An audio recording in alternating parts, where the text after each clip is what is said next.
Attention, vous écoutez un programme audioactif.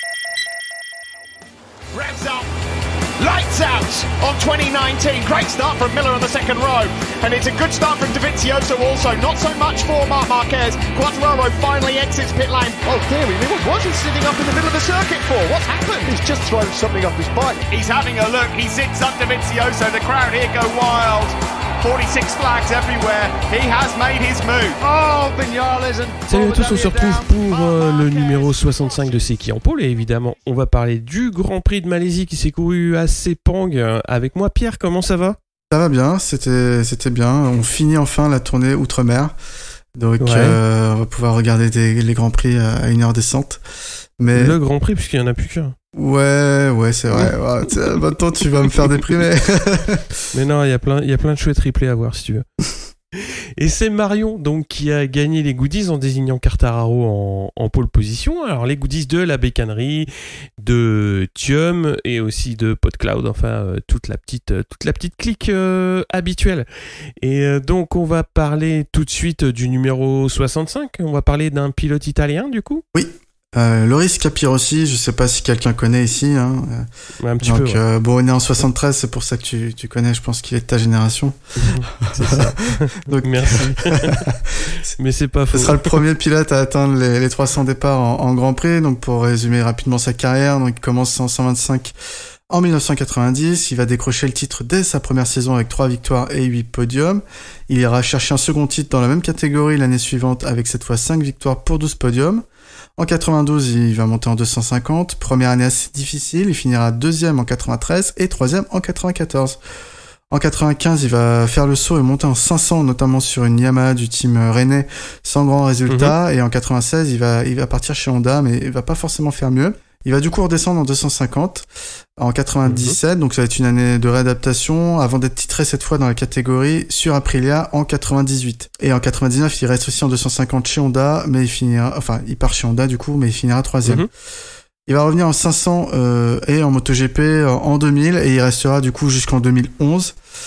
Son meilleur résultat, ce sera 2006 avec une 3e place en championnat sur la Ducati. Donc il va aussi connaître le projet Suzuki pendant 3 ans. Donc pour résumer sa carrière, c'est 328 départs en Grand Prix, 3 titres de champion du monde, 29 victoires et 99 podiums. 99 podiums. Ouais. Il manquait juste une quoi. Ah non, c'est pour faire comme Lorenzo. Ouais, c'est vrai. Ouais, bon.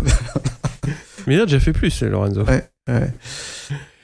Ouais, Loris, je le vois. Moi, j'ai pas beaucoup d'images de lui parce que je l'ai pas vu rouler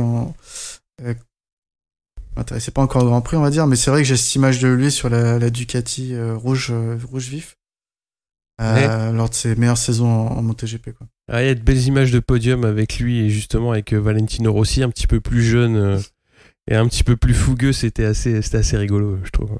C'était assez fun. Ah, il n'y a pas eu beaucoup de news en petite catégorie. Je vais te laisser parler des MotoGP. Ouais, donc on a les Yamaha M1 du team Petronas.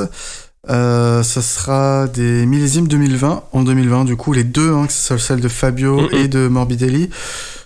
Donc après, on sait pas toujours à quel rythme ils auront les nouvelles pièces en cours de la saison, mais en tout cas, le début de la saison, ils auront les mêmes motos que le team usine. Donc c'est une première pour Yamaha. Je crois qu'ils ont jamais équipé 4 motos de l'équipement usine. Donc ça va. Et puis après, on sait que Morbidelli et Fabio Quartararo font une bonne saison cette année chez Petronas, donc c'est normal qu'ils aient aussi de quoi s'exprimer avec le meilleur matériel, selon moi. En tout cas, ils se mettent au niveau de Ducati et quasiment de Honda, quoi. Yamaha. Ouais, ils se donnent les moyens de leurs ambitions aussi, c'est-à-dire revenir au premier plan. Bon là, on le verra un petit peu plus tard, et bon, ça fera partie aussi des débriefs de fin de saison. Il y a une deuxième partie de saison qui est meilleure, et c'est aussi grâce au comportement de Morbidelli et de Quartararo, hein. Mais ouais, c'est ça. Après, il y a toujours une histoire de budget, je pense, oui, à trouver. Et bon, là, voilà, ils ont trouvé le moyen d'avoir du matériel pour tout le monde, donc c'est pas plus mal. Après, Petronas, ils mettent les moyens, que ce soit en Formule 1 ou en MotoGP, ou même dans les autres catégories de MotoGP. C'est vraiment, il apporte beaucoup d'argent. Du coup, Je pense qu'ils ont de quoi payer les pièces à Yamaha, ce que peut-être ne pouvaient pas faire Tech 3 et Monster précédemment. Et d'ailleurs, ça fait penser que y a pas la news, mais je l'ai vu passer. C'est Petronas qui fournira le fuel, donc l'essence, au team Moto 2 et Moto 3 à partir de l'année prochaine. Donc c'est ça, ouais. Là, c'est signé directement entre Petronas et la Dorna. Donc ouais. Petronas, c'est à la fois un promoteur de circuit, il fournit du coup l'essence des catégories, il met des teams dans toutes les catégories, c'est un peu... Ça me fait penser un peu au Bonto, tu vois, les mecs sont partout, ils sont nulle part. Et... Ouais, il faut quand même des résultats quand même dans toutes les catégories. Oui, clairement, ils sont performants et on va dire qu'ils utilisent finement leur argent, on va dire. Oui, ouais. Exactement. C'est assez intelligent. On se fait un petit best-of Bridgeshot parce que j'ai trouvé qu'ils étaient rigolos quand même, ceux-là. Parce que voilà, on commence à sortir des montants pour payer la fin de contrat de Lorenzo. Alors voilà, le HRC, moi j'ai déjà vu des gens avec des petits polos acheter des millionnaires, mais voilà, ils parlent de beaucoup d'argent pour payer la fin de contrat de Lorenzo. Alors ça va durer comme ça encore longtemps, je pense. Je pense qu'à Valence, ce qui serait bien, c'est de mettre toutes les motos Honda et puis de mettre tous les pilotes qui veulent une Honda et puis le meilleur gagne, quoi, que le meilleur gagne. Mais faut peut-être... Non, mais moi je pense que si Honda ouvre une cagnotte laitier à destination des fans du HRC, non mais ils vont la réunir là, ça honnêtement. Ouais, t'es salaud. Non, il y a les fans de Lorenzo, je comprends tout à fait, mais après ceux qui aiment vraiment la marque Honda et notamment les sponsors Honda, je pense qu'ils digèrent mal cette saison de Lorenzo. Cette contre-perf. Voilà, qui s'explique encore une fois, mais en tout cas c'est une mauvaise saison. Bon, en tout cas, Marquez, il avait une bonne explication à ça, c'est que pour bien connaître la Honda, il faut chuter 20 fois. Alors, oui, bah c'est à peu près ce qu'il a dit. Alors, moi, ça m'a fait penser quand même à Crutchlow, qui doit quand même la connaître par cœur depuis le temps qu'il se met des bourres avec la Honda. Mais bon, ça l'est pas plus que ça, visiblement. Ouais. Donc, 20 fois par saison, par séance, par... Je sais pas. Non, mais cette année, il chute moins et il gagne encore plus de courses, donc c'est... Oui. C'est pas vraiment vrai, mais bon.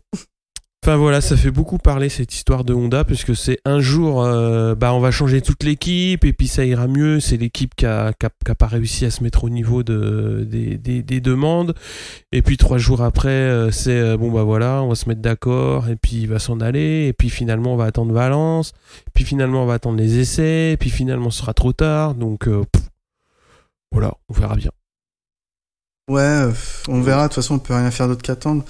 C'est vrai que a priori il faudrait réunir 6 millions d'euros. C'est ça la somme, son salaire? Je sais pas, il parlait de 4,5. Ouais, mais bon, après c'est toujours pareil, la somme ça reste une chose, mais avant toute chose, ça leur apprendra surtout à rédiger des contrats. Parce que ça empêche en rien de mettre une clause de performance au pilote. Je sais pas, là je regarde rapidement, mais en 2018, en fin de saison, Pedrosa, qui fait quand même une saison quand même assez moyenne, on va dire, sur sa dernière saison, il fait quand même 117 points. Donc, quand t'embauches un nouveau pilote et que tu lui dis, écoute mec, si tu fais pas 100 points à la fin de saison, et on se remet autour d'une table et puis on discutera salaire et puis on discutera peut-être prolongation. T'appelles ça une clause de performance, mais je suppose que il y a quand même des juristes assez compétents au HRC pour pouvoir mettre ce genre de clause à un mec comme Lorenzo, quoi. Parce que quand tu vois, quand tu mets en perspective la saison de Pedrosa l'année dernière et celle de Lorenzo cette année, il n'y a pas photo. Ah, c'est sûr. Après, il faut voir sous quel régime sont signés les contrats pilotes. Parce que bon, tu sais, le droit du travail n'est pas partout pareil. Est-ce qu'il y a des spécificités? Est-ce que c'est des contrats espagnols? Parce que là, c'est la Dorna. Est-ce que c'est des contrats japonais? Parce que c'est Honda. Je connais pas du tout le... je sais pas, mais après, du coup, tu te retrouves dans une situation un petit peu comme ça, bloqué avec un pilote... Tu vois, pour comparer avec la contre-performance qu'a pu vivre Zarco chez KTM, lui, après c'est pas le même statut, je suis d'accord, mais il a eu au moins la franchise de voir les choses en face et de dire les gars, moi je vais pas y arriver, quoi. Donc j'arrête les frais, quoi. Ouais, non, ça, je suis d'accord. Et il savait, enfin, on en revient toujours au même truc. Il savait pertinemment qu'il allait dans le mur avec cette équipe. Donc il a dit déjà je ferai pas la deuxième année, et puis après il s'est passé ce qui s'est passé quand ils ont décidé de le couper. Mais là cette course, on y reviendra un petit peu plus tard, mais je trouve on y reviendra plus tard. Il y a pas que la course d'ailleurs. Et c'est ça, ouais. Pour en revenir à ce qu'on disait sur moi je pense que peut-être à partir de l'année prochaine ou des autres années, quand un constructeur va débaucher un pilote d'un autre constructeur, peut-être qu'au lieu de faire des années de 2 ans d'un coup, enfin des contrats de 2 ans d'un coup, ce sera 1+1, parce qu'on a vu la difficulté que Iannone a de passer la Suzuki à la Aprilia, de Lorenzo de la passer la Ducati à la Honda, et Zarco du coup de la Yamaha à la KTM. Donc on voit bien que c'est difficile, et peut-être que du coup quand il va y avoir des débauchages comme ça, les teams vont être plus regardants et plus prudents. Après du coup les pilotes bougeront plus, hein. Je pense. Ah oui. Oh bah clairement. Là si t'es chez Yamaha qui va te prolonger pour 2 ans par exemple, et que t'as Honda qui te dit bah tu viens mais c'est du 1+1 mec, bah c'est mort, t'y vas pas, parce que tu sais qu'au bout d'un an tu peux te faire gicler. Bah c'est ce qu'ils ont fait avec du Petrucci. Oui, Petrucci cette année. Et tu montes, et puis si ça se passe bien, on te prolonge. Ouais. Après, oui, après c'est... Ouais, mais Petrucci, il a toujours été chez Ducati, quoi. Donc c'est un petit peu la différence. C'est vrai. C'est dans ce sens-là où je vois la différence. Mais tu vois, typiquement, un Quartararo qui est chez Yamaha, tu lui dis, voilà, je te prolonge de 2 ans chez Yamaha, ou je te fais un 1+1 chez Honda. Après, il y a le montant du chèque qui forcément rentre en jeu, mais c'est un risque plus important, quoi. C'est vrai. Quand même, de faire du 1+1. Mais bon, ça rentre en ligne de compte après, quoi. Évidemment. Mais c'est pour ça qu'une petite clause de compétitivité, ça mangerait pas de pain, je pense. Ouais. Mais bon. On va parler quand même d'une nouvelle un petit peu plus triste, enfin forcément beaucoup plus triste, puisque samedi, il y avait la première course de l'Asian Talent Cup donc, qui se déroulait à Sepang, et il y a eu un gros crash en peloton, et donc Afrizza Munandar, donc un jeune pilote de 20 ans, est décédé sur cette course. Et donc la Dorna a décidé de retirer le numéro 4 donc de la catégorie, et donc à savoir que les pilotes ont quand même décidé de courir la deuxième course qui s'est courue le dimanche, je crois. Et donc il avait quand même gagné 2 courses sur cette Asian Talent Cup, sur cette saison de course, 6 podiums. Et donc il termine 3e au général, et c'est Sho Nishimura qui est titré devant Takuma Matsuyama. Et donc il y a eu une image quand même assez forte, puisque traditionnellement les pilotes qui font 1, 2, 3 font une photo sur la ligne, et donc là forcément il y avait la moto et le casque, c'est tout. Et donc c'est une image qui est quand même assez après ça fait partie du sport moto, mais ça marque toujours, quoi. Ça marque les esprits, on va dire. Ouais, non, c'était vrai que c'était pas un week-end qu'on aime en voir à cause de ça, en fait. Oui, certes, c'est une catégorie qui est pas forcément regardée en Europe, mais faut pas oublier que c'est l'équivalent de la Red Bull Rookie Cup, hein, côté asiatique. Ouais, c'est ça, ouais. Mais, donc, ouais, c'était pas une bonne nouvelle. Bon, même si on est moins proche, forcément, c'est quelque chose qu'on veut pas voir. C'est des accidents qui devraient être évités au possible, même avec tout l'équipement qu'ils ont, c'est compliqué, quoi. Partie de la course, malheureusement, aujourd'hui. Ouais. On va passer donc justement aux catégories donc Moto 3, avec Arenas, Antonelli, Mazia et Honshu qui passent en Q2. On va avoir la pole pour Ramirez devant Suzuki et McPhee. On a Arenas 4ème, Vietti 5, Binder 6, Dalla Porta 7, Sasaki 8 et Rodrigo 9. En course, on a un souci pour Mazia dans le tour de mise en grille, et il partira donc du coup en dernière position sur cette grille de départ. On a Arenas qui va prendre les commandes et Ramirez qui va se replacer aux avant-postes, avec Suzuki et Rodrigo qui sont vraiment pas loin. Donc la file s'étire doucement, il va y avoir une petite frayeur pour Dalla Porta dans les premiers tours. Alors il va y avoir une chute dans le peloton qui va impliquer Lopez, Suzuki et Rodrigo. Donc les poursuivants les évitent miraculeusement. Mais pour Lopez, c'est vraiment une sale chute parce qu'il retombe sur le casque. Et bon, il n'y a pas de gros bobo, mais c'était vraiment une chute impressionnante puisque il n'a pas pu éviter la moto qui avait chuté devant lui. Alors ça va laisser une tête de course à 4 composée de Vietti, Dalla Porta, Masia et Arenas. On a Binder qui chute peu de temps avant Mignot. On va avoir également Sasaki et Toba qui vont chuter donc avec le pilote italien. Donc à peu près dans les mêmes circonstances que le premier trio. On a Dalla Porta qui va prendre les commandes, qui va faire l'effort pour se détacher et ça commence justement à craquer derrière. Mais il commet une petite erreur qui va resserrer un petit peu le paquet. Et ça va jouer à 8 pour la victoire dans le dernier tour. Et c'est Vietti qui dégaine le premier, mais Dalla Porta va répliquer et le dernier tour va lui donner raison. Parce qu'il va réussir à se détacher et à laisser surtout les poursuivants se pouiller un peu pour essayer de le rattraper, mais du coup il va se détacher. C'est Arenas qui perd l'avant et du coup il perd une bonne place dans le dernier tour. Et on a Dalla Porta qui s'impose devant Garcia et Masia, partie des stands, on le rappelle, puisque c'était suite à un problème. Ouais, mais facile. Ouais, c'était une belle remontée quoi. On a Ogura 4, Vietti 5 et Ramirez 6, puis McPhee 7, Canet 8 et Arbolino 9. Alors c'était une course moto 3 très très classique, bon, j'aurais tendance à dire. Oui, ouais. Avec un bon paquet qui s'est un petit peu détaché au gré du vent. Il y a eu quand même 2 crashs quand même assez sévères. En peloton, le premier, c'est les 3 premiers de la course qui chutent, donc il y en a 25 qui sont derrière, qui doivent éviter un petit peu tout ce qu'il y a. Ça a été assez impressionnant de voir ça. Et puis Dalla Porta qui marque le coup encore une fois quoi. Ouais, en fait en plus en course à un moment il fait une erreur et il se retrouve assez loin quoi. Il y a un moment en course il se retrouve 13e pendant 2 tours. Ça le déstabilise pas et il arrive à se remettre dans sa course et au final aller arracher cette victoire. J'étais assez bluffé par son mental. Là il nous fait en Thaïlande, il finit 2e, ensuite il fait 3 victoires d'affilée. C'est là vraiment où il confirme son statut. C'est un pilote qui a pris de l'épaisseur, je trouve. Ah oui, clairement. Ouais, carrément. Un début de saison un peu plus timide, mais un peu plus irrégulier. Là, clairement, c'est le patron et personne peut lui prendre la première place quand il le souhaite pas, quoi. Il arrive à se détacher. Ouais. C'est dingue dans cette catégorie. Il arrive à creuser l'écart, quoi.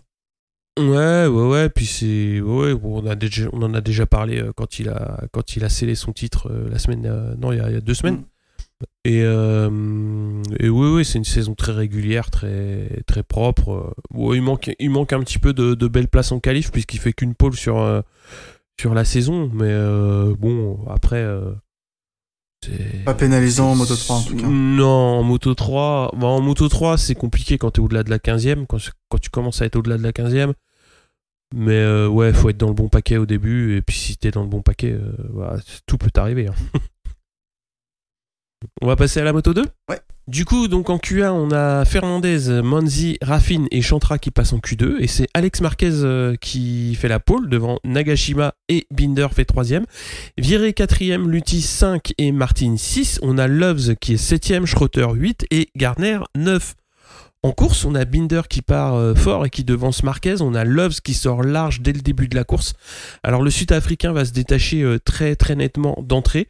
On a Ben Snyder qui chute dans le premier tour, suivi par Di Gianantonio, Bastianini également. Martin va les suivre de très très près, donc il y a beaucoup de chutes dans le début de course. Binder va s'endormir un petit peu, il va se louper, et du coup il va perdre 2 places, laissant Marquez prendre les commandes de la course. Quelques tours, mais le temps de se remettre dans le sens de la route, et Binder va recoller à 11 tours de l'arrivée et va passer. Alors moi j'ai trouvé que le dépassement était très viril, c'était propre, mais c'était autoritaire. Et les chutes vont continuer avec Manzi et Chantra. Donc au rayon chute, on a Sam Loves qui a comme à son habitude tombe. Et il a bien failli emmener Gardner. Alors là, il s'est vraiment bien loupé dans un freinage. Et Gardner devant, il est déjà sur l'angle. Et lui, il a toujours pas commencé à pencher, quoi. Donc voilà, c'est fini dans le bac. Et on a Marquez qui commet pas d'erreur et qui va laisser Binder donc largement dominer les débats. Il va se contenter d'une 2e place pour être titré. Lutti ne peut pas combler l'écart à la 3e place, donc ça donnera le podium d'arrivée. Et on a Viré qui fait 4, Navarro 5 et Lecuona 6, Baldassari 7, Nagashima 8 et Schroeter 9. Donc du coup, Marquez est titré. Oui. Pour la 2e fois de sa carrière, puisqu'il avait déjà été titré en Moto3. Oui. Ouais, le seul truc, c'est Binder, c'est un peu dommage parce qu'il a quand même bien galéré en début de saison.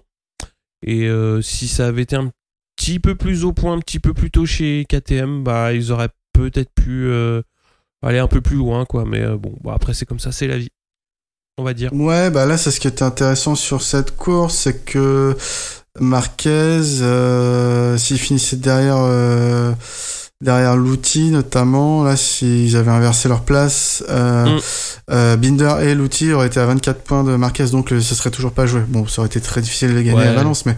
Ouais. Mais il y avait ce petit piment jusqu'à la fin de course parce que les trois jouaient le podium. C'était vraiment bien, d'ailleurs, pour ça, cette course. Et puis pour les petites facéties de notre Sam Lowe adoré. Clairement, Marquez est saison en mode patron, quoi. Moi, c'est ce que je retiens, c'est qu'il était costaud. Contrairement aux saisons précédentes, il a été régulier. Et quand il fallait y aller, il y allait chercher. Contrario d'un Tom Lutti que j'ai noté trop effacé, notamment en milieu de saison, et qu'une seule victoire sur cette année. Ouais. Donc, s'il veut espérer le titre, parce qu'il a, pourquoi pas, il a assez le talent, je pense, pour le faire. Il doit vraiment faire mieux dans la constance et vraiment au lieu de au lieu de se contenter d'un podium, mais vraiment plutôt aller chercher la victoire, quoi. Ouais. C'est vraiment ça qui lui manque, c'est plus de victoire. Parce que autant Binder était carrément inexistant en début de saison, autant au niveau des points, il est repassé devant, là, parce que lui, pour le coup, quand il marche, il fait des victoires, quoi. Ouais, quand il marche, et puis il enchaîne, quoi. Ouais. Il enchaîne, il fait des très bonnes qualifs, et puis il martèle les courses, quoi. Il défonce tout. Après, c'est pas tous les jours la fête, hein, non plus, mais quand il y est, quoi. C'est ça. Ça, c'est clair. Et puis tu le retrouves la semaine d'après. C'est pas la première fois qu'ils font une belle tournée outre-mer, hein, nos amis de chez KTM avec Binder, mais après, il manque toujours un petit quelque chose. C'est un peu dommage. C'est dommage de savoir que l'année prochaine Binder monte en MotoGP et qu'il n'aura pas la chance de pouvoir jouer le titre dans cette catégorie. Je pense qu'il aurait pu... en tout cas, il avait le talent comme d'autres, hein, ont pu traverser la catégorie pour avoir ce titre de champion du monde, quoi. Peut-être qu'il fera comme le risque à Pierre aussi, il redescendra. Peut-être quand KTM refera des Moto 2. Pourquoi pas. C'est vrai qu'il est vachement, il est peut-être trop typé KTM aujourd'hui pour sortir de la maison, hein, je veux dire, après. Du giron autrichien, c'est possible, hein. C'est possible. Après, c'est dommage, moi je trouve un petit peu dommage pour Martin parce qu'il était sur une bonne passe. Il y avait de quoi vraiment bien se repositionner au général, mais après c'est une chute un peu bête. Voilà, c'est des points qui s'envolent. Il y avait un petit top 10 au général à aller chercher, donc c'est un peu dommage. C'est pas perdu pour Valence, hein, mais falloir être fort. Et puis voilà, quoi. Après comme on l'a dit, Loves c'est compliqué à plus d'un titre, quoi. Là c'est une nouvelle chute, et quand tu regardes le bilan un petit peu de la saison, c'est beaucoup de chutes. C'est quasiment plus d'une course sur deux. C'est dommage. Ce qu'on peut noter, je vais rebondir sur Martin, ce qui est assez amusant, c'est que le championnat rookie Moto2 est toujours pas fini. Et aucun de trois qui sont devant, donc d'abord DJ Antonio, après Bastianini et Martin, n'a pris de points sur cette course, ils sont tous tombés. Donc personne le veut, ce titre. Donc tout se jouera à Valence, mais c'est vrai que on va dire que Martin fait une bonne fin de saison, mais c'est vrai, typiquement, il n'y a pas eu de gros rookies en devant cette année, j'ai trouvé. Ouais, DJ Antonio quand même, 9ème au général, c'est... Ouais, c'est vrai, ouais. C'est pas mal, quoi. Franchement, quand tu connais la catégorie, c'est quand même pas facile de faire de faire des top 10. Et après, bon, il a su quand même faire des belles courses. Il fait deux deuxième place. Place. Il y a 2 beaux podiums quand même qui viennent dans la saison. Ouais, c'est pas mal. Hein. Bah, c'est intéressant pour lui, je pense.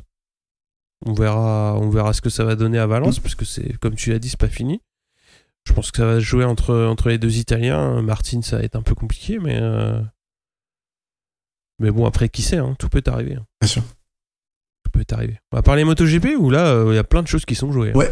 Donc, ce qu'on peut dire des free practice, c'est que Zarco, lui, s'est directement qualifié pour la Q2. Donc, c'est suffisamment rare pour le noter cette saison où il est en délicatesse avec la KTM. Aujourd'hui, avec la Honda, dès sa deuxième course, en tout cas, il est dans les temps. En Q1, ce sont donc Cal Crutchlow et Petrucci qui passent en Q2, laissant Lorenzo 8ème sur 10 pour cette session. En Q2, mini drama, donc on avait Marquez chuter en essayant de suivre un petit train mené par Quartararo. Belbourg quand même, du coup il partira 11ème. J'ai quand même Quartararo, il voulait pas être suivi. À un moment, il était limite à l'arrêt, Marquez limite à l'arrêt derrière lui. C'était pas très beau à voir tout ça. Je sais pas, moi ça fait marrer plein de monde. Hein. Non, c'est pas ça la course. Bah ça, on est d'accord. Je blâme pas forcément Marquez, hein, c'est déjà arrivé avec d'autres pilotes, etc. Mais on devrait mettre un règlement pour éviter ce genre de choses. Il y en a un. Bah, mettre les sanctions qui vont avec alors. Ah bah là, justement, c'est 2 secteurs consécutifs. Donc les gars, ils roulaient 2 secteurs et après, ils coupaient. Le règlement n'est pas assez adapté. Voilà. Et du coup, il s'est vraiment pris une belle gamelle, Marquez, quand il a remis les gaz un peu plus vite avec le pneu froid. Gros high side, mais au final, le chat, quoi, il a rien à part 3 égratignures et tant mieux pour lui. Hein. Et des belles photos quand même. Ouais. Donc on aura une belle 9ème position Zarco dans cette Q2 et il sera encadré notamment par Petrucci et Dovizioso, donc il y a pire. Ouais, ça va. Ce sont les Yamaha qui sont à la fête, donc avec Quartararo, Vignales et Morbidelli en première ligne. Miller partira 4, Crutchlow 5 et Rossi 6ème. En course, départ difficile pour Quartararo et c'est Vignales qui va vite passer Miller et s'échapper. On ne le reverra plus du tout. Derrière, Marquez a vite comblé le trou et pointe à la 2ème place après un tour. Il y aura des belles passes d'armes avec Miller. Rossi mettra quelques tours à passer l'Australien en profitant d'une petite erreur de sa part et reviendra ensuite taquiner Dovizioso pour la 3.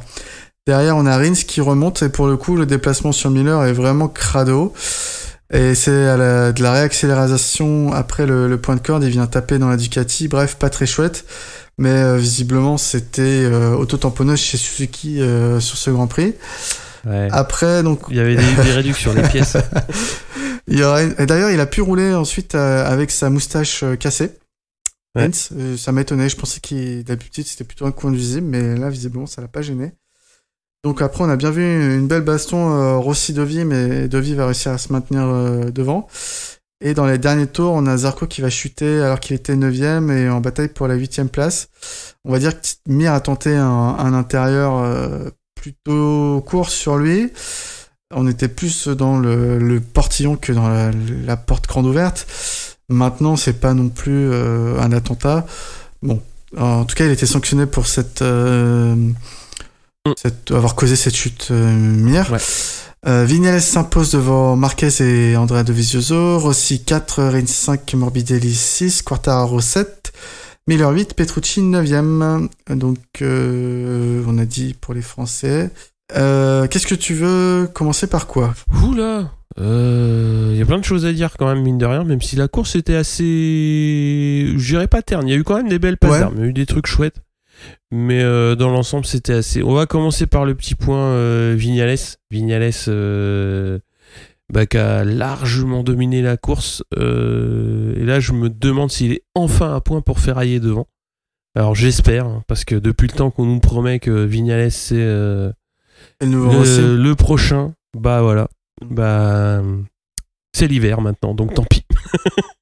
On le verra peut-être encore à Valence, mais après voilà, bah il va reprendre sa place de poleman pendant les essais hivernaux, et puis on verra au Qatar ce que ça va donner. Ouais, ouais, vas-y. Non, t'as raison, je pense que Vignales se montre plutôt là, il a fait un bon week-end et il a fait une superbe course. Il était aussi un peu présent à Phillip Island. En tout cas, il est devant son coéquipier direct, même s'il est à la bataille, on va dire, avec Fabio Quartararo et un peu moins, mais avec Morbidelli. Donc clairement, c'est le pilote Yamaha sur cette course. Après, c'est dans sa tête. Je trouve que faut qu'il maintienne cet état de confiance en fait. Qu'il a enfin retrouvé pour se maintenir à ce niveau. Ça compte beaucoup pour lui, c'est ça quoi. Faut pas qu'il se remette un moment à trop calculer quoi. Après voilà, des courses comme ça, s'il veut titiller Marquez pour le titre, va falloir en faire 8 ou 9 dans la saison. Oui. Donc il va falloir être plus régulier, mais après voilà, c'est ce qu'il a montré à Phillip Island et ce qu'il a montré là. Ça fait déjà 2 belles courses de suite, donc faut continuer dans cette direction quoi. On verra. On continue sur Quartararo du coup, qui s'est fait un petit peu piéger par des pneus capricieux. J'ai lu en fait il a eu un problème qu'il avait déjà rencontré dans la saison, c'est-à-dire qu'il a chauffé un petit peu trop son pneu dans le premier tour et donc du coup après il a eu du mal à l'exploiter correctement. Ouais, il a un peu raté son départ. Du coup, un peu piégé, ouais. Et après, il a peut-être voulu taper trop dans ses pneus et il n'a pas réussi à les faire redescendre en température, apparemment. Bon. C'est pour ça qu'il y a certaines marques qui mettent un déflecteur sur la roue arrière pour refroidir le pneu, et ce qui paraît. Non, mais c'est dommage. C'est dommage parce que il avait le potentiel pour gagner de loin, d'après ses temps qu'il a fait. D'ailleurs, il a battu le record absolu de la piste. En course, c'est Rossi qui a fait le meilleur tour. Et oui. Oui, il faut le souligner. Donc c'est dommage pour Quartararo, mais on perd pas espoir. Il a toujours ce potentiel extraordinaire. On attend que ça se concrétise. Ça sera peut-être pas, c'est pas du coup à Sepang, ce sera peut-être à Valence ou l'année prochaine, on verra. Oui. Après, voilà, ça arrive, ça peut arriver, soit un mauvais choix de pneus ou justement un mauvais pneu dans le nombre de pneus qui sont produits, c'est pas impossible. Hein. Aussi, après, une mauvaise exploitation, voilà. Après, voilà, ce qui est intéressant de voir, c'est que on commence à parler de lui, à dire une course décevante, le mec, il est quand même 7ème, quoi. Je trouve que faut relativiser un petit peu la déception, dans le sens où oui, c'est bien de le voir sur le podium régulièrement. Il y en a qui se contenteraient largement d'être décevants à la 7ème place. Hein. C'est vrai que tu dis ça, c'est vrai. Du coup, je pense qu'on le place au niveau d'un Dovi ou d'un Marquez cette saison, où quand ils font la pole ou ils sont en première ligne, on s'attend à ce qu'ils soient au moins sur le podium. Donc et quand ils font 7ème, on est déçu de Marquez ou Dovi. Oui, donc là on le place, c'est vrai que dans notre esprit on le place au même niveau. Clairement 7ème c'est génial quoi pour un rookie dans un team satellite. Ouais, c'est ça, nous on a tendance à en attendre beaucoup. Mais bon, il faut accepter aussi que 7ème, c'est pas nécessairement une déception ni une contre-performance. C'est compte tenu de la physionomie de la piste, oui, et puis du week-end, on pouvait attendre plus. Mais quand tu loupes une course et que tu fais 7ème, ouais, c'est pas mal. Hein. Puis qu'il est qu'à 12 secondes hein, sur une course de 20 et quelques tours. L'écart au tour, il est pas non plus monstrueux, quoi. Non. Il est là, certes, mais bon, après, il est quand même déjà à 3 secondes de Morbidelli, quoi, donc c'est difficile d'aller le chercher. Donc c'est une course un petit peu tout seul, mais bon, après, voilà, moi je préfère largement qu'il loupe une course à la 7ème place plutôt qu'on le voit à la 12ème ou à la 13ème, quoi. Parce que, voilà, pour certains, louper une course, c'est ça, quoi. Alors que pour d'autres, la réussite, c'est 14ème. C'est ce que j'allais dire. Mais ça c'est une autre paire de manches. On y reviendra un petit peu plus tard. Garde des cartouches. Mais oui, on va parler forcément de la belle baston d'Ovier Rossi quand même, parce que ça fait longtemps qu'on n'avait pas vu Rossi déjà à la baston. On l'avait souvent vu un tout petit peu plus loin, pareil à la 6ème, 7ème place, et justement pas en paquet. Donc vraiment ouais un petit peu perdu entre deux pelotons sans être top, sans être mauvais, bon c'était moyen. Et là il avait un bon rythme, il finit à 6 secondes de Viñales, Viñales qui a largement dominé, et puis pas très loin de Dovi. Il y a eu des beaux dépassements, chacun jouait sur les cartes de sa machine et de son talent aussi, et c'était agréable à voir. Moi, je trouvais que c'était bien. Non, mais c'est exactement ça. J'ai pas forcément beaucoup plus à rajouter que toi. Ça fait du bien de voir que Rossi sait encore se battre, et qu'il baisse pas les bras, voilà, qu'il est là, qu'il fait ses tours, et que si le mec devant il est un peu moins bon, il se rate, il prend l'ouverture. Donc c'est clair. ce qu'il faut, quoi. Ouais. Et puis bon, c'est ce qui a été salué aussi par Dovi, c'est que c'était une baston très propre et très fair-play. Et je trouve que c'est bien, justement. C'est pas les meilleurs amis du monde, hein, ils se détestent pas non plus. Ouais, mais, c'est neutre, on va dire. Mais c'est assez du neutre, c'est neutre entre deux. Mais voilà, c'est sympa de voir ça, quoi. Et puis Dovi aussi, voilà, retrouver le podium après une fin de saison qui est c'est pareil, c'est un petit peu en demi-teinte, c'est pas décevant parce qu'il n'y a pas non plus de résultats catastrophiques, mais c'est un petit peu en deçà des attentes, même si c'est mieux que les années précédentes, comme tu le disais. Mais c'est parce que voilà, c'est aussi parce que c'est pas en mesure de rivaliser avec Marquez qu'on dit oui, il est toujours loin, mais bon voilà, c'est comme ça, on peut pas non plus toujours comparer à Marquez, hein. Dovi fait une belle saison, et quand il a la possibilité de faire des belles courses et de prendre des podiums, il les prend, hein. Il n'hésite pas. Ouais. C'est ce qui s'est passé là, quoi. Et c'est un peu un poulie d'or sur le coup, parce que il continue comme Marquez, hein, il est régulier dans sa performance depuis 3 ans. Il fait de très bons résultats, ça alterne un peu, mais cette année encore Marquez est au-dessus, et puis cette année il est carrément encore plus au-dessus, malgré le fait que Dovi s'améliore ou reste constant, c'est pas suffisant. Donc c'est difficile à se remotiver, en fait, parce que quand t'as des écarts comme ça qui se creusent, c'est pour ça, un petit coup de bulle comme ça fait plaisir, ça fait toujours plaisir. Non, mais c'est vrai, quoi. Enfin, tu vois, quand tu traînes un peu 4ème, entre la 4 et la 7, que voilà, un petit coup de parc fermé, ça fait toujours du bien, quoi. Ouais. Enfin, je trouve, hein. Moi, je me mets à leur place aussi, quoi. Ouais, si, il avait fait aussi un podium au Japon, mais et puis en Aragon, ça fait toujours du bien. Oui. Ah, mais il a pas oublié ce que c'est un podium, hein, t'inquiète pas. Ouais, non, mais par contre, il y en a un autre qui a oublié. Est-ce qu'on fait allez, je te laisse l'honneur. Bon, Lorenzo, Georges de son prénom, est toujours dans la difficulté. Bon, il prend cette fois 2 points.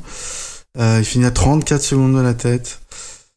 2 dixièmes seulement devant Mika Kallio, qui, pareil, a fait une course catastrophique. Donc on peut dire qu'il y a du mieux, mais on est très très loin du compte. Donc il est à 25 points en 12 courses. Et c'est très très faible.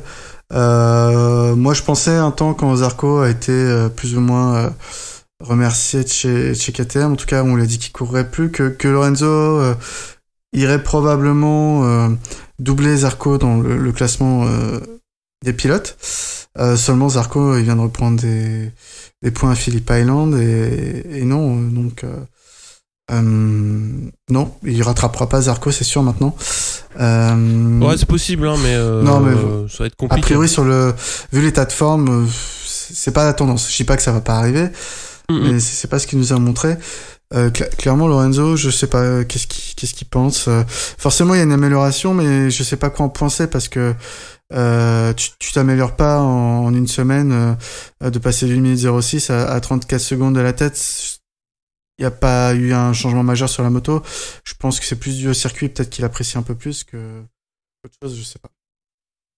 Ouais, après... Ou la moto qui est meilleure sur ce circuit. Non, lui il a parlé surtout des conditions climatiques, et qu'il se sentait un petit peu mieux sur la moto, effectivement. Et qu'il aimait mieux le circuit. Enfin, Phillip Island, il a eu du mal avec le vent.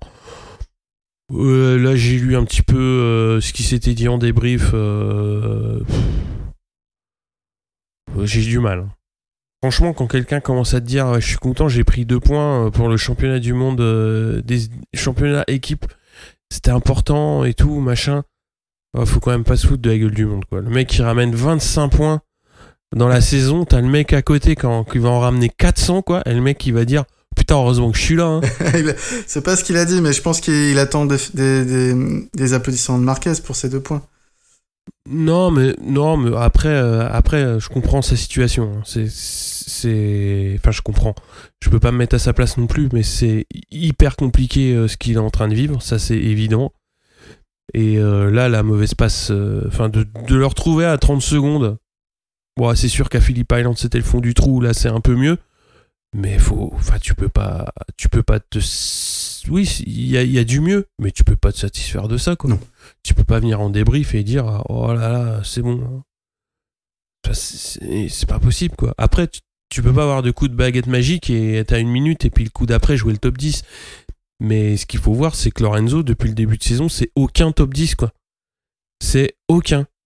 Alors que Bradle, qui l'a remplacé sur 4 courses, qui a couru 4 courses, pardon, il l'a pas remplacé sur les 4, il a fait 2 top 10, quoi. Et c'est Bradle. Enfin, c'est Bradle, c'est pas un mec qui est 5 fois champion du monde. Ouais, non, mais je vois très bien. On l'a dit 3 semaines, ça fait 3 semaines qu'on le dit. Après, c'est pas nous qui payons les contrats non plus, mais tu peux pas. C'est compliqué, quoi. C'est très compliqué, surtout quand tu vois. Là, on va switcher directement du côté Honda, équipe satellite avec Zarco. Quand tu vois Zarco, tout le monde disait ouais, voilà, bah de toute façon, il s'est barré de KTM, c'est fini, il a plus de vitesse, il a plus de ceci, il a plus de cela. C'est une connerie ce qu'il fait. Bah moi, je trouve que dans ce qu'il a fait ce week-end, c'est hyper rassurant d'une part pour lui, et c'est hyper important pour l'évaluation de sa forme, de sa capacité à rouler vite, et surtout à s'adapter à une nouvelle moto. Que ce soit la Honda ou que ce soit une Moto 2, hein, j'en ai un petit peu rien à foutre au bout du compte. Tout ce qui compte, et a priori c'est ce qu'il a dit en conférence de presse, c'était de se remettre un petit peu la tête à l'endroit et de se montrer, de se prouver aussi à lui-même qu'il était capable à nouveau de rouler vite. Et c'est ce qu'il a prouvé, puisque quand même, il est en Q2, pas non plus de manière... il survole pas le truc, quoi, mais compte tenu du matériel et du temps d'adaptation, bah, c'est super, quoi. C'est vraiment bien. Et tous ceux qui avaient dit ouais, de toute façon ça sert à rien, enfin il a fait une connerie en quittant KTM, et ouais. la connerie maintenant, enfin on l'a souvent dit ici, la connerie c'est pas celle de Zarco, quoi. Non.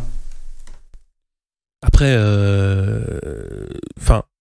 sans vouloir toujours revenir sur la même chose, mais voilà, quand tu vois Paul Espargaro, il est où encore, quand tu vois Paul Espargaro sur cette course-là, il est inexistant. Alors ok, il est blessé, c'est compliqué, mais il est encore à 25 secondes de la tête, et puis Mika Kallio, bah voilà, 35 secondes.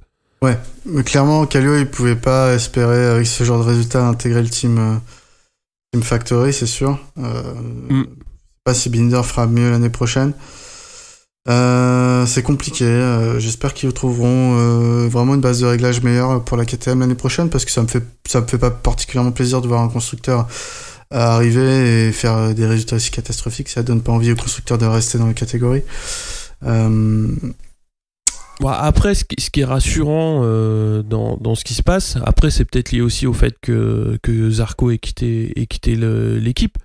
Donc il y a peut-être un petit peu moins d'écho de ce qui se dit au niveau du board, mais on entend nettement moins Berrer et les pontes de KTM vanter la moto. Oui. Parce que après ça se comprend, hein, parce que tu peux difficilement dire que la moto elle est au niveau aujourd'hui. Non, c'est sûr. Après voilà, ils ont taillé Zarco tout ce qu'ils pouvaient tailler. Et bah, il leur a prouvé déjà que le problème venait pas de lui, je pense. Et surtout que la moto a un réel déficit, quoi. Après, je dirais pas problème, mais elle est pas au niveau. Oui, non. Après, Après, ça va continuer comme ça. Je sais pas combien de temps. Peut-être que ça va continuer encore l'année prochaine. On verra ce que Pedrosa va réussir à faire en développement. Parce que c'est pareil, il y a eu beaucoup de promesses de fait. Pour le moment, il n'y a pas eu grand-chose. On va voir en 2020 ce que ça va donner. C'était la 3e année de cette moto et de ce projet.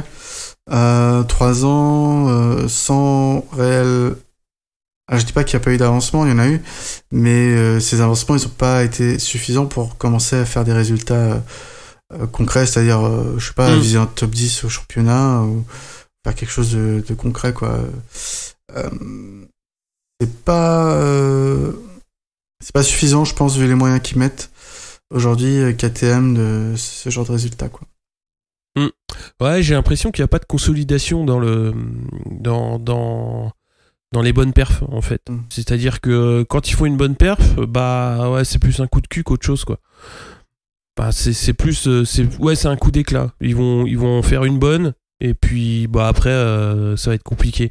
Et après, si tu veux, c'est un point de vue que j'ai pas spécialement sur Aprilia, qui rencontre aussi des difficultés en termes de résultats et de régularité, dans le sens où eux, ils ont quand même un problème de fiabilité globale de la moto, et ils s'en cachent pas, si tu veux.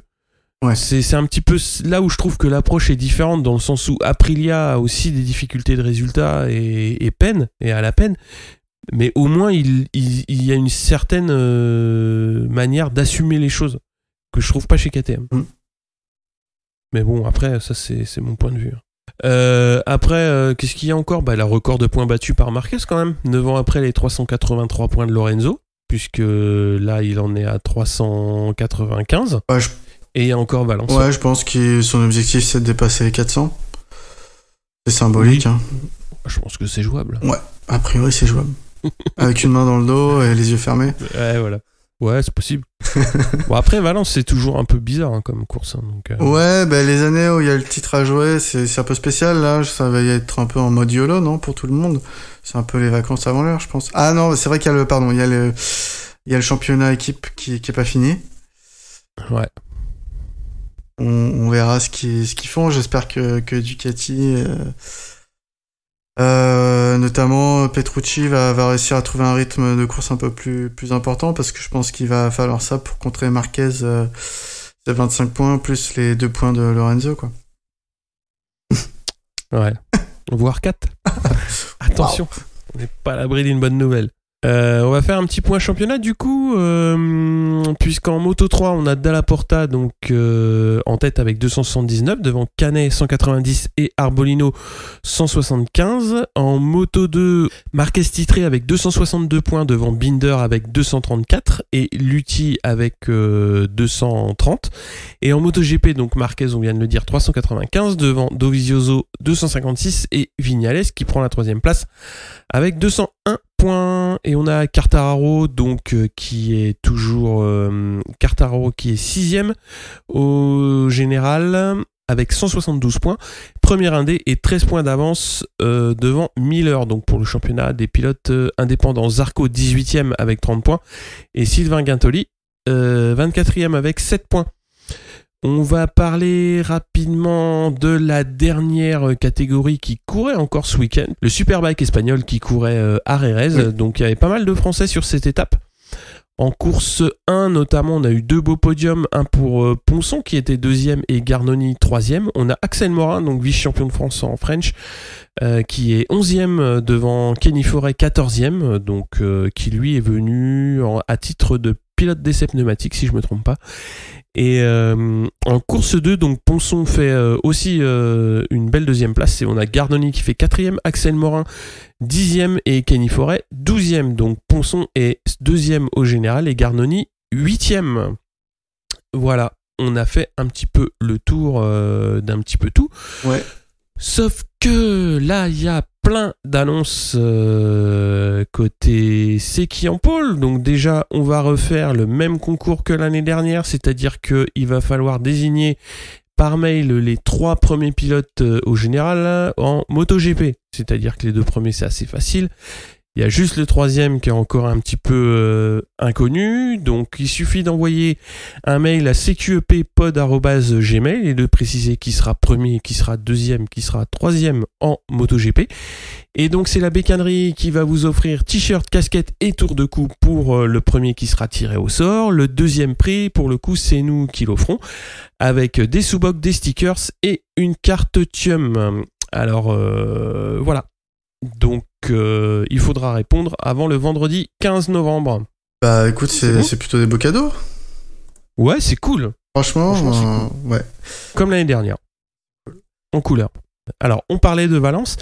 Et justement, on participera à une manifestation de podcasteurs qui est un projet caritatif en faveur de l'association Autisme 94. Et donc, oui, c'est une manifestation qui va se dérouler sur 24 heures, qui s'appelle Marathon Cast. Vous pouvez suivre sur Twitter, @castmarathon. Et donc, c'est nous qui allons clôturer un petit peu cette réunion de podcasteurs, puisque ça se termine à 15h. Donc, nous, on aura la dernière heure de 14 à 15 pour commenter en direct le GP de Valence, en espérant qu'il court... on va dire de manière nominale, pas comme l'année dernière où il y avait eu des problèmes d'eau. Et donc du coup, on fera par la même occasion le tirage au sort du concours, à savoir que ce sera diffusé sur Twitch.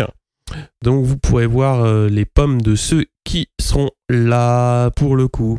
Une dernière annonce, et pas la moindre, puisqu'on va chercher à faire grossir l'équipe. Et oui, parce que pour faire vivre un petit peu tout ça, 3 c'est beaucoup de temps. On a besoin de renforts, que ce soit au micro ou sur les réseaux sociaux. Donc on souhaiterait monter à 6 personnes de manière à être un petit peu plus régulièrement, à tourner un petit peu plus régulièrement au micro. Alors bien sûr, on vous épaulera pour préparer les émissions, pour le matériel, etc., etc. Donc si vous êtes motivé, que vous avez un compte Skype et que vous voulez parler MotoGP au micro de C'est qui en pôle, n'hésitez pas, pareil, à nous contacter dans le mail que je laisserai dans le billet ou par Twitter. Ouais, voilà. Alors si je peux rajouter un petit mot, donc on cherche tout... Rajoute. Tout type de profil, hein. On n'est pas pro Rossi, pro Ducati, machin. On veut tout... On aime tous les pilotes, on aime toutes les motos, donc il n'y a pas de problème. Au contraire, plus on a des différents, mieux c'est, je pense, pour améliorer le podcast. Donc viendez, et puis même si vous avez des idées qu'on n'a pas évoquées pour faire évoluer, vous êtes les bienvenus pour en parler, on mange personne, et puis on est prêt à tout écouter, en tout cas à réfléchir à plein de choses pour faire évoluer tout ça. Voilà, donc on a fait le tour, n'hésitez pas à venir nous voir pour papoter de tout ça sur les différents réseaux sociaux. Et puis voilà, puis si ça vous plaît, n'hésitez pas à passer le mot aussi aux copains, copines motards, etc., à dire voilà, il y a ça, il y a ci. Ouais, même si c'est pour tester une fois, nous on est toujours preneurs d'invités, donc on a tous commencé par là. Voilà, donc on a fait le tour de cet épisode, on va se laisser, on va se dire à très bientôt Pierre. Ouais, puis du coup ce sera sans doute la dernière course de la saison, tous les championnats en tout cas que je suis sont terminés. Donc Valence, ça sera la toute dernière. Voilà. Bon, c'est un peu tristounet, mais c'est comme ça. Donc bonne semaine à toi. Rendez-vous dans 2 semaines. Ouais. Pour Valence. Et oui. Allez, salut à tous. Ciao.